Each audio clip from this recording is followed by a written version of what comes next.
সম্মানিত দর্শক, খেলার আগে হামজা চৌধুরী এক চাঞ্চল্যকর তথ্য দিল এবং দেশবাসীর উদ্দেশ্যে যা বলল, তো সেটি শোনার আগে দু একটা কথা শুনে নিন। বিষয়টা হচ্ছে, হামজা চৌধুরী বাংলাদেশ টিম শুধু হামজা চৌধুরী নয়, সকল প্লেয়ারেই মিলে বাংলাদেশ টিম।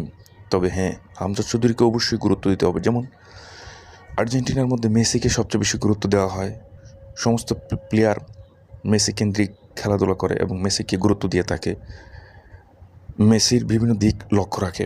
তদ্রূপ বাংলাদেশ টিমকে যদি সামনে এগিয়ে নিতে হয়, সেক্ষেত্রে হামজাকে অবশ্যই গুরুত্ব দিতে হবে, হামজাকে অবশ্যই টেক কেয়ার করতে হবে এবং সবাই সবার জায়গা থেকে একটা ভালো খেলা উপহার দেওয়ার চেষ্টা করতে হবে। হিংসা বিদ্বেষ বলতে হবে। যদি হিংসা বিদ্বেষ থাকে, তাহলে বাংলাদেশ টিম সামনে আগাতে পারবে না। কারণ সবাই একটা টিম, একটা দেহ। এই দেহর প্রতিটা অঙ্গ হচ্ছে এক একটা প্লেয়ার। প্রতিটা প্লেয়ার যদি এক একটা অঙ্গ হয়, তাহলে একটা অঙ্গ অসুস্থ হলে সেই শরীরটা কখনো স্বাচ্ছন্দ্য বোধ করতে পারে না, সেই শরীরটা কখনো সুস্থতা অনুভব করতে পারে না।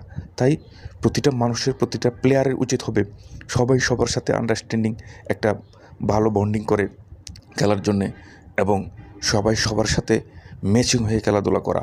যদি কোনো আক্রোশ বা কোনো হিংসা বিদ্বেষ থেকে থাকে, সেটা হবে মাঠের বাহিরে, কিন্তু মাঠের মধ্যে সবাই সমান।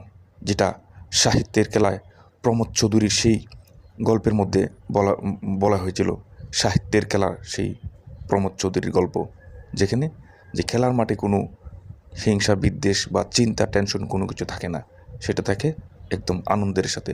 তাই বাংলাদেশ টিম সকলে যদি আনন্দের সাথে এবং সবাই সপক্ষে সহযোগিতার সাথে খেলাটা পরিচালনা করতে পারে, তাহলে আশা করা যায় ইনশাল্লাহ আমরা জয়লাভ করব। তবে হ্যাঁ, এই মুহূর্তে আপনারা শুনবেন যে হামজা চৌধুরী দেশবাসী এবং মানুষের উদ্দেশ্যে উনি যেই খেলার আগে যে বক্তব্যটি দিয়েছেন এবং যে আশাটা ব্যক্ত করেছেন, সবাই মনোযোগ দিয়ে শুনেন। আমার ফার্স্ট ম্যাচ দেখবেন কই, only on T Sports and T Sports app.